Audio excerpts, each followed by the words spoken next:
제가 생각을 해보면 지금 아주 극렬하게 지금 2022년 대선에 연장이 2년이 되는 것 같습니다.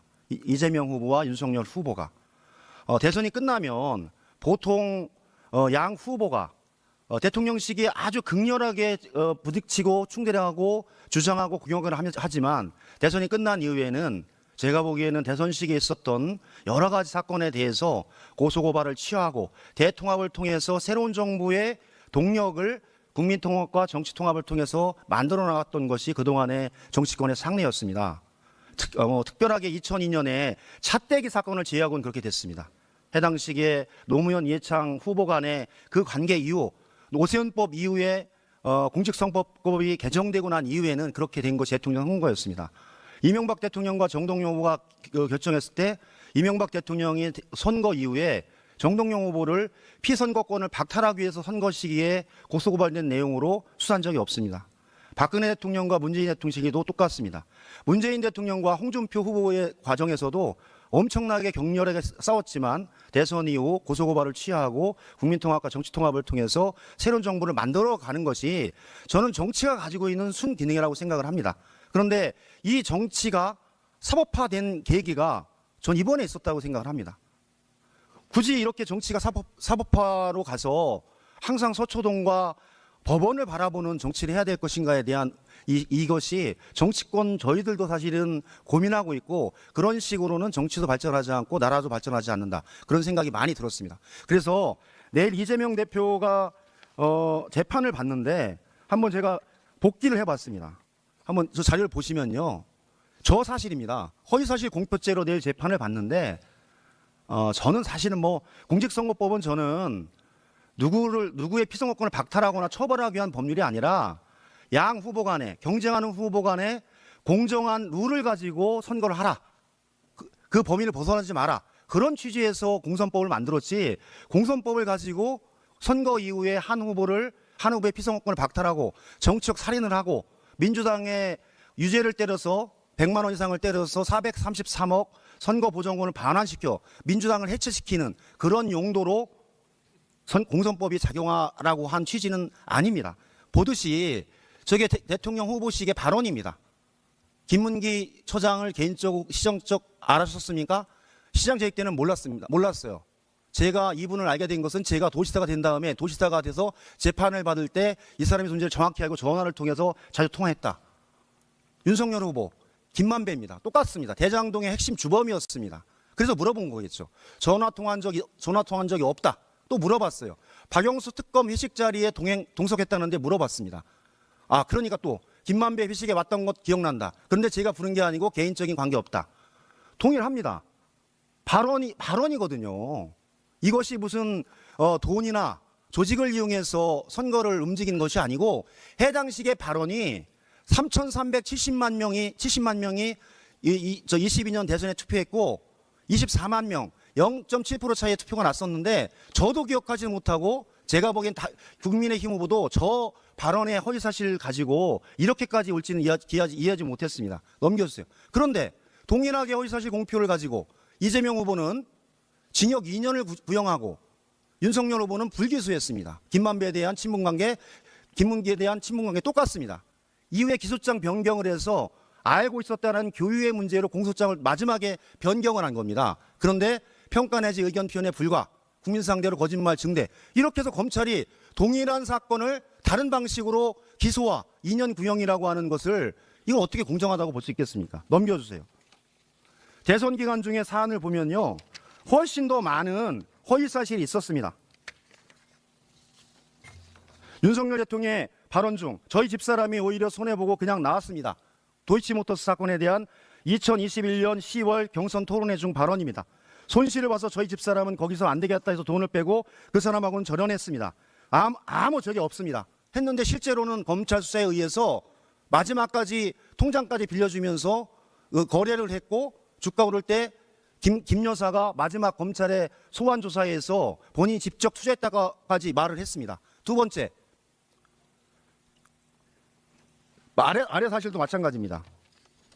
제가 윤우진 세무서장에 대한 변호사 관련한 소개입니다.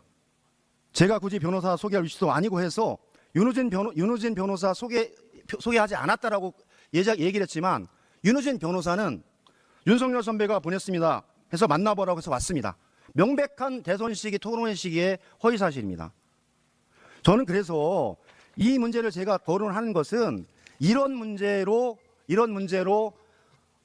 대통령 시기에 국민들에게 선택을 받고 전체 국민들의 생명과 안전, 미래를 책임졌던 대통령 후보의 문제를 허위사실의 문제로 대통령 후보의 정치적인 미래를 살인하고 그 해당 정당을 해체시키는 수준으로 434억을 반환시켜서 그렇게 하겠다라고 하는 것 자체가 저는 공정하지 못하다는 말씀을 드려서 내일 재판은 사법부에서 진행하기 때문에 지켜보겠습니다. 법무부 장관님, 이 문제에 관해서 특별히 코멘트하실 사안이 있으십니까? 없습니다. 네. 예.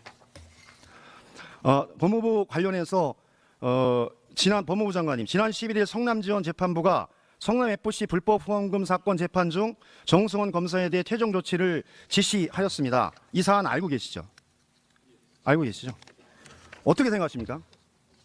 저희들은 그 검사 직무대리 내지는 그 검사 직무대리에 대한 판사님의 해석과 저희들의 입장은 좀 다릅니다. 네. 근데 해당 정승원 검사를 퇴정시킨 판사의 입장은 법원은 명령문을 통해 정승원 검사는 서열이 높은 선임 검사로서 전반적으로 공판을 지했다며 직무대리 발령의 부적절성에 대해 문제를 제기했으나 전혀 시정되지 않음으로써 위법 상태가 지속되었다. 그러면서 사회 이목이 집중된 중요 재판을 진행하는 이 법정에서 그대로 용인하고 방치하는 것은 재판에 대한 국민의 신뢰를 훼손하고 법정의 존엄과 질서를 해치는 것이라고 봄이 타당하다라고 퇴정했고 검사의 위법은 어떤 식으로든 용납될 수 없다라고 판시했습니다. 그런데 정승원 검사는 이런 판사의 퇴정 명령에 거부하고 반발하면서 검사들 전원이 퇴정하고 해당 시기에 재판이 무산됐습니다. 법과 원칙을 준수해서 진행해야 될 판사가 결정한 내용을 무시하고 본인만이 아니라 본인과 같이 하는 검사들과 집단으로 퇴정한 행태에 대해서 저는 타당하지 않다고 생각을 합니다.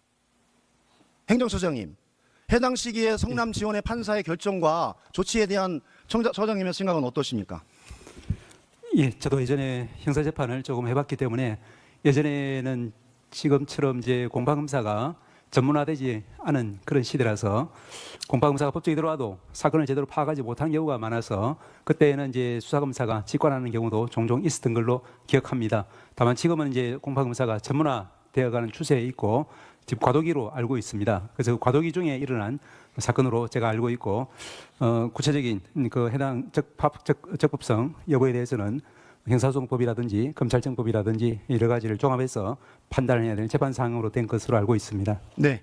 그래서 넘겨주시면 검찰청법에 명확히 되어 있습니다. 검찰청법 제5조 검사의 직무 관할. 검사는 법령에 특별한 규정이 있을 경우를 제외하고는 소속 검찰청의 관할 구역에서 직무를 수행한다. 다만 수사에 필요할 때는 관할 구역이 아닌 곳에서 직무를 수행할 수 있다.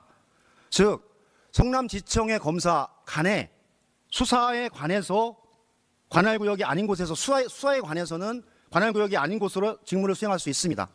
즉 정승원 검사는 이 성남 지원의 재판, 즉 공판 검사로 들어갈 수 있는 규정이 검찰청법에는 없습니다. 검찰국민규칙 제4조에 보면 검찰청의 장은 직무수행상 필요하고 또한 부득이한 경우에 하나여 그 관할에 속하는 검찰청의 검사 상호관 또는 일반직 공무원 상호관의 그 직무를 대리하게 할 수 있다. 검찰청 내에서 교류를 얘기하고 있고 제1항의 규정에 직무대리는 기간을 연장하여 명하되 그 기간 1호를 초과할 때에는 미리 검사에 관하여 법무부 장관의 일반직 공무원에 대해서는 검찰청의 승인을 얻어야 된다. 법무부 장관님 혹시 이거 관련한 법무부 장관의 승인이 있었습니까? 예, 적절하게 승인이 이루어졌다고 알고 있습니다. 승인하셨습니까, 장관께서? 예. 하셨습니까? 예. 제가 보기엔 장관님 확인해 보셔야 될 것 같은데요. 검찰청의 그 기간이 1개월이 초과할 때 법무부 장관의 승인을 받는데 들어보세요. 그렇게 돼 있는데 들어보세요. 저희들 승인했습니다. 들어보세요 한번. 그 기간이 1개월 초과할 때 관해서 승인하게 돼 있는데 지속적으로 반복적으로 1개월 미만으로 임명을 하고 개입을 해서 그 공판에 참여했습니다. 대단히 제가 보기에는 이 취지는 아까 법원 행정처장님이 말씀하셨듯이 아주 특별한 경우에 공판을 진행하기에 무리가 있거나 그 내용을 파악하기 어려워서 아주 특별한 경우에 한해서 이 조항을 적용하는 거지, 이렇게 지속적으로 반복적으로 모든 재판에 다른 검찰청에 있는 검사가 해당 재판이 관할하고 있는 그 지청을 아니면 지청을 벗어나서 하는 경우는 맞지 않습니다. 넘겨봐 주세요. 그런데 보십시오. 편법 출장 리스트를 보면 아주 우리 검찰청이 이 검찰청법과 규칙을 지속적이고 반복적으로 위반했습니다. 대장동권, 위정교사권, 공직선거권, 성남FC권, 어떤 사람은 14회, 어떤 사람은 4회, 어떤 사람은 26회, 어떤 사람은 12회, 이렇게 편법 출장으로 진행하는 것은 검찰청법과 규칙에 의해 시행한 그 범위를 저는 벗어났다라고 생각을 합니다. 저는 이건 시정돼야 되고, 이건 위법사항이 있기 때문에 조사를 받아 사법 처리를 받아야 된다고 봅니다. 법원행정처장님, 이 사항에 대해서, 이렇게 많은 사항에 대해서 편법 출장과 임명에 대해서 혹시 알고 계셨습니까? 저도 언론 보도를 보고 알았습니다. 네. 다만 이제 위원님의 말씀 취지는 제가 잘 이해를 하고요. 그런데 이제 해당 재판부에서는 조금 전에 제가 말씀드린 것처럼 형사소송법이나 검찰청법이나 이런 규정의 취지를 조금 다르게 해석하는 것 같은데, 이미 재판 사항이 된 것이기 때문에 그것은 차후로 법원의 판단이 나올 것으로 알고 있습니다. 저는 절차와 과정이 정확한 법과 원칙, 그다음에 소송의 이 원칙에 따라 진행되지 않으면 그 재판을 진행했던 과정의 신뢰성과 이후의 판결에 과연 그 공정성을 신뢰할 수 있겠는가, 전 다시 할 수도 있는 우려가 많다라고 보고 있습니다.